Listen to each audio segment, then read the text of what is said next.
Mais uma vez, saúdo Dom Guilherme Porto, nosso bispo emérito, concelebrante da Santa Eucaristia.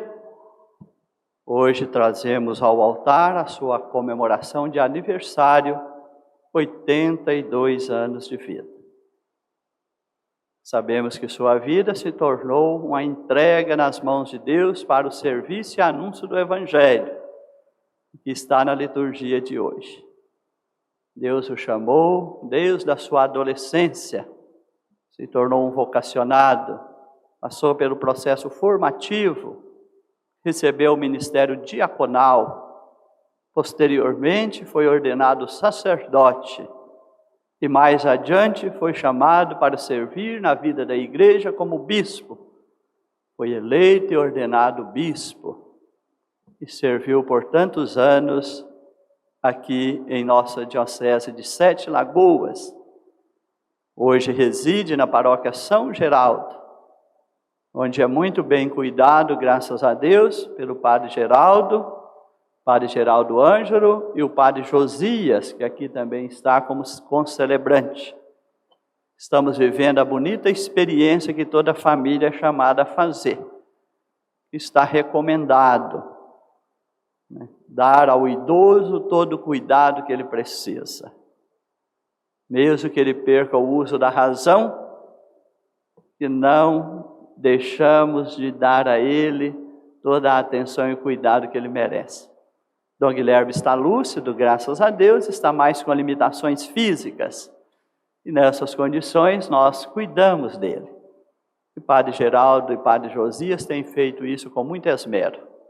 Agradeço imensamente a esses dois sacerdotes pelo bem que têm feito a esse que na vida da igreja também é chamado perante o presbitério e os sacerdotes a ter uma atuação paterna, de cuidado. Aquele que primeiro é chamado a cuidar dos sacerdotes, sendo o presbitério a família dos sacerdotes, o espaço de cuidado dos sacerdotes. Então agora é hora dos sacerdotes cuidarem do seu bispo emérito, idoso, fragilizado. E queremos dar esse testemunho de sermos capazes de cuidar, de fazer o que ele merece, fazer por ele o que ele merece. Passamos às leituras bíblicas, que muito bem se aplicam, como já mencionei, à vida de Dom Guilherme, e também se aplica ao chamado para o anúncio do Evangelho.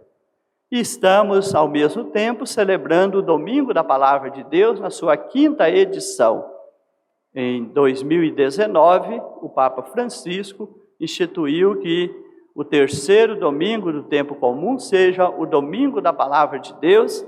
Esse ano nos vem o texto do Evangelho de São João, no capítulo 8.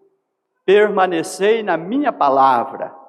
É um capítulo muito bonito, deixo desde já a motivação para que procurem ao longo dessa semana rezarem esse capítulo. Deixarem-se envolver pelo chamamento desse capítulo, em que Jesus começa perdoando a mulher que seria apedrejada. Depois ele fala que ela é a luz do mundo. Quem o segue não anda nas trevas, mas terá a luz da vida. E faz o convite: se permanecerdes na minha palavra, sereis meus discípulos, conhecereis a verdade e a verdade vos libertará. Esse é o lugar que a palavra de Deus deve ocupar na nossa vida. Se permanecerdes nas minhas palavras, sereis meus discípulos, conhecereis a verdade e a verdade vos libertará. É o que Paulo está colocando nessa segunda leitura. Vamos viver acima dessa rotina da vida terrena. Senão a vida terrena nos escraviza, nos domina, nos torna cegos. E perdemos consciência dos nossos atos, achando que o sentido da nossa existência está em pertencer a este mundo. A verdade vos libertará. Se permanecerdes na minha palavra, sereis verdadeiramente meus discípulos, conhecereis a verdade e a verdade vos libertará. Porque a figura desse mundo passa. Se nós pomos a nossa vida, o sentido da nossa vida em nos apegarmos nas realidades terrenas, viveremos de frustrações. Devemos estar muito acima disso, Porque a graça de Cristo, a palavra de Deus na nossa vida, nos dá um olhar diferente. Ela transforma, o nosso viver a partir da nossa consciência, da consciência dos nossos atos. Essa é a maior libertação que nós podemos alcançar. E se essa libertação vem pela verdade, pela palavra de Deus que nos ilumina, que é luz para os nossos pés. Então nós transitamos em meio a muitas trevas do mundo, sem deixarmos dominar por elas. É por isso que Jesus está chamando os discípulos a serem pescadores de homens. Deixarem agora, porque estão no mar. O mar significa o lugar do abismo, o lugar das trevas. Então os discípulos deixarão de ser pescadores, aquela rotina de pescadores, para se tornarem pescadores de homens, para tirarem homem dos abismos do mundo, das trevas do mundo, do pecado, da escuridão, da maldade, de tudo que o mundo põe em nossa vida que nos escraviza. Precisamos sair desses abismos, sair dessas trevas. A missão da igreja de anunciar é chamar as pessoas para a luz do mundo, é trazer as pessoas na direção de Jesus. Quem me segue não andará nas trevas, mas terá a luz da vida. Sereis pescadores de homens. Tirem os homens dos abismos e das trevas do mundo e os tragam a mim. É este o convite de Jesus para esses discípulos. Assim nós vemos Jonas realizando na primeira leitura essa missão. E Deus dá o chamado, faz o chamado, pede uma resposta, e os que respondem, Ele ampara, os torna instrumento para que Ele possa agir através deles. É muito bonito, aqui nós temos o texto de Jonas, mas sabemos que Jonas primeiro foi relutante contra o chamado de Deus. Não aceitou, duvidou. Ele entendia primeiro, Nínive é uma grande cidade pagã, capital do Império Assírio. Esse povo considerava Jonas, que ele tem a mentalidade judaica, esse povo não quer Deus. Esse povo não quer conversão, não quer ouvir a proposta de Deus.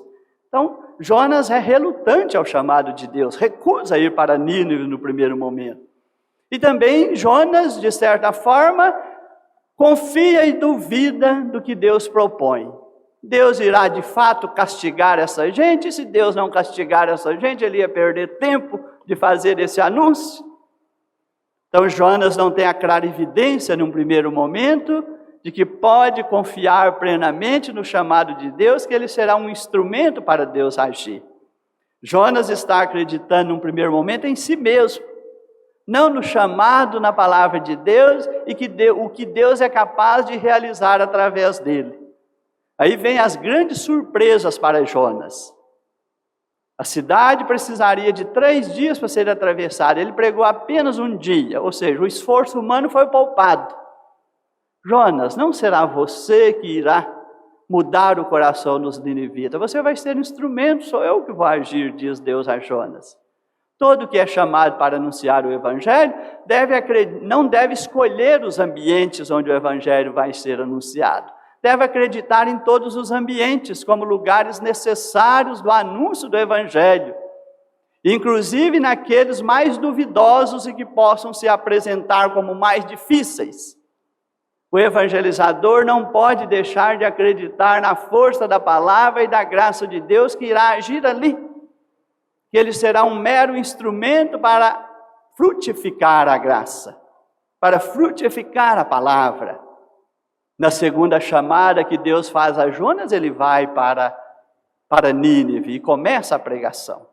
E para sua surpresa, Nínive toda aderiu à pregação. Jonas chamando aquela cidade à conversão, a afastar-se dos maus caminhos. Conhecemos o texto que o próprio rei determinou para a população que toda Nínive entrasse em estado de penitência, inclusive os animais. A partir do rei aos animais, todos confiaram e acolheram a pregação de Jonas. E houve naquela cidade uma grande conversão. E Deus não imprimiu o castigo que Nínive merecia, porque ela se converteu. Aí nós vemos a grandeza e a importância do que o salmista reza no Salmo 24, que está na liturgia de hoje. Mostrai-me, ó Senhor, vossos caminhos e fazei-me conhecer a vossa estrada. Esse é o papel de Jonas para os ninivitas. Esse é o papel de Jesus que vem ao encontro da humanidade. Ele vai dizer, eu sou o caminho, a verdade e a vida. Ninguém vai ao Pai senão por mim. Eu sou a luz do mundo. A humanidade precisa dos anunciadores desta boa nova. Esses que levam com confiança esse anúncio ao coração das pessoas, para trazerem para o caminho do Evangelho, para trazê-las para Cristo, que é a mesma coisa. Nós vivemos hoje um mundo de muita escuridão, de muitas trevas, de muito pecado, de muita violência, de muito desamor, de muita desunião, de muito egoísmo. São trevas que vão escravizando as pessoas. A graça de Deus age de forma amorosa. É tirar a maldade e colocar o amor de Deus no coração das pessoas. Isso é a conversão, isso é o reino de Deus.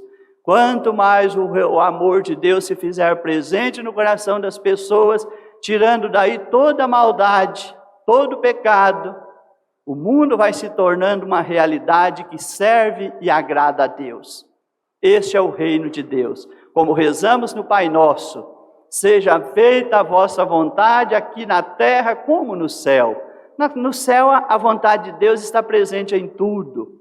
A terra vai se tornando o reino de Deus na medida que a vontade de Deus vai se concretizando na vida das pessoas.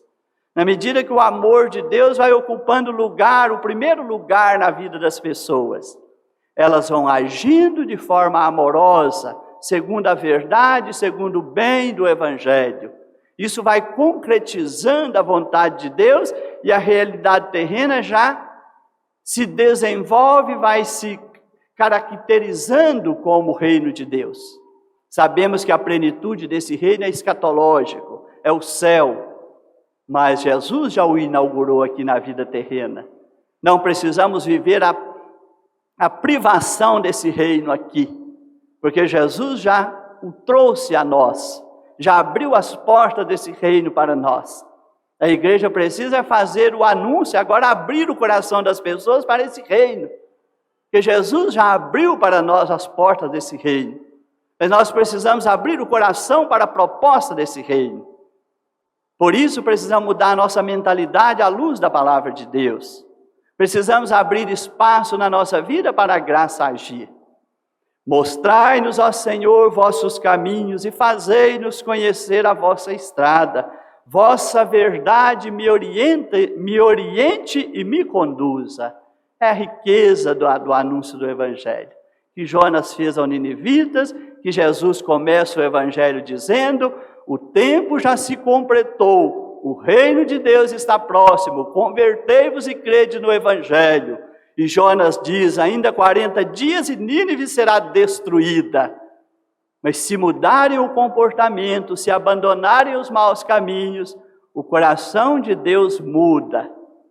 O coração de Deus volta atrás, porque Deus, e Jesus vai dizer depois que Ele não quer a morte do pecador, mas que ele se converta e viva. Aí vem a segunda estrofe do salmista: porque sois o Deus da minha salvação. Recordai, Senhor, meu Deus, vossa ternura e vossa compaixão que são eternas. Então temos que sair daquela mentalidade de um Deus vingativo e um Deus punitivo, para abrirmos o coração para um Deus de ternura e de compaixão. Só assim teremos ternura e compaixão com as pessoas. Enquanto nós acreditamos mais num Deus vingativo e punitivo, mais agimos assim. Porque agimos à altura da concepção de Deus que nós temos. Se a nossa concepção de Deus é vingativa e punitiva, nós queremos entre nós vingança e punição. E hoje nós temos muitas pessoas entre nós com esta mentalidade, até frequentando a igreja, que querem vingança e punição para as pessoas. O nosso Deus não é um Deus da vingança e da punição. O nosso Deus é um Deus da ternura e da compaixão. É esse Deus que Jesus revela, é esse Deus que Jesus anuncia nas bem-aventuranças, no Sermão da Montanha. É esse Deus que Jesus mostra quando se apresenta como bom pastor. É esse Deus que se manifesta quando Jesus age como bom samaritano, que debruça sobre o caído.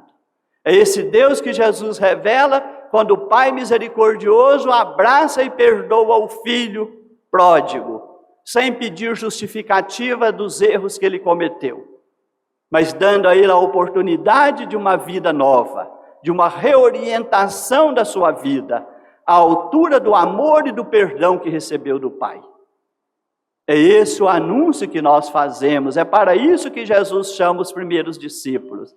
Ele vai mostrar, ele vai revelar, ele é a palavra viva do Pai, ele é a verdade, ele é a luz do mundo.